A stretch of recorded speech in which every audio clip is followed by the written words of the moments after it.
were just talking about your PJ Fleck, your new head coach. Have you been back there since you left and seen the success this year at least?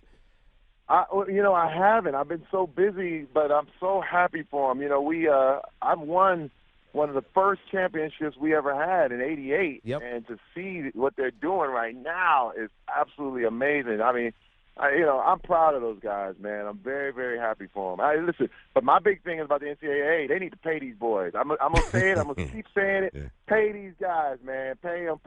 Yeah, listen, Terry. We're not going to really resist that. We've been saying the same thing for a while. We've been saying it for years. It's not right, man. It's not fair.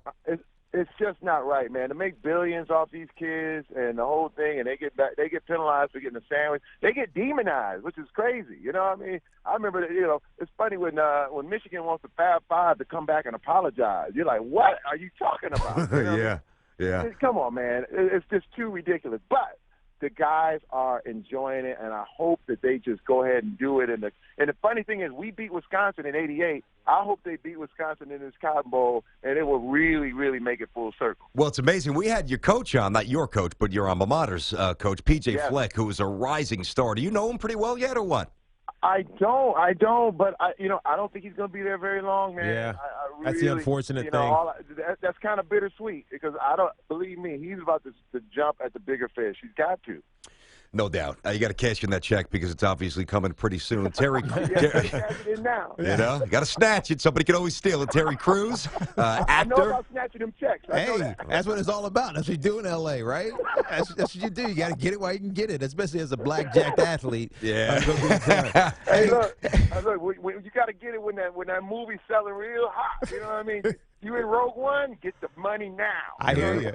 Hey, Terry, you know, obviously you live out in L.A., but you played out there as well. Now, the Rams are back, or at least a football team is back in Los Angeles. How are they going to be received? Do they got to win? I mean, people are saying they just got to win and people will go, but do they love football out there still, at least professional football? Yeah.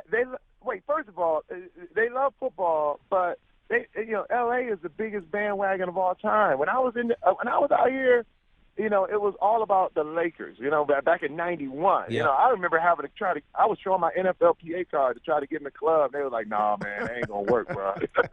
I was like, I'm on the Rams. They were like, yeah, okay, you can go back out to Orange County there. Bye. I was like, whoa, that bandwagon in L.A. is crazy. And you know what? You could hear it. I was at the game when it was 46-0 in the beginning of the third quarter, and that bandwagon left. And Jeff Fisher was let go, and this will let you know that L.A., they ain't having it, man. You got to win or it's a wrap. Wait, I got to get back to this. So you never got into the Forum once? You never partied with any of those guys, Dr. Buss and Magic? Come on now. No, you got to understand. No, I was at Ram Park when Magic announced he had AIDS. Bruh, it was crazy back then. Yeah, that's true. Thought, oh, my God, AIDS was a death sentence. Yeah. So you should have seen that locker room. Everybody's mouth was open. Like, what in the world? Like, this was the nuclear holocaust of sports. It was frightening. And I remember that day. And, it's so wild because everybody thought it was the end. And you look at Magic, and he's living, he's doing his thing, and it's well, and all this stuff. It was like it was a combination of Ebola meets the most, some crazy massacre. It was like, what? November 7th. So it wasn't no hanging out. I got you. Everybody was scared during that time. November 7th, '91. I was a freshman in college, sitting in my dorm room, sitting around with a bunch of guys on my team, and we were terrified. We didn't even, you didn't want to leave the dorm room, and I mean, you went from wanting to, you know what I'm saying, young single guy, and all of a sudden you're terrified to do anything. I'm not doing nothing. We'll just kiss. Well, first of all, then you had in your mind, you remember anytime anybody ever bled on you. You know what I'm saying? You were like, true. The NFL is all about blood. Yeah. Well, it used to be. Now you can't hit anybody.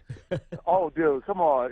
First of all, now, you got to understand, the NFL is going through a big thing right now. It's kind of going through the same thing the heavyweight championships did. Remember, when there's no more heavyweights because, the guys chose to rap. Everybody, all the big guys said, I'm going to rap instead.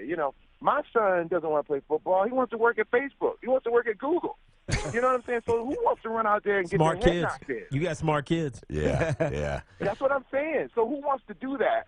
And, for me coming up, it was the way out. I was from Flint, Michigan. You played football because, man, that was your way out. Nobody was going to give me money to do my artwork. You know what I mean? Yeah. I was like, I'm a filmmaker. I'm an artist. They were like, yeah, you know what?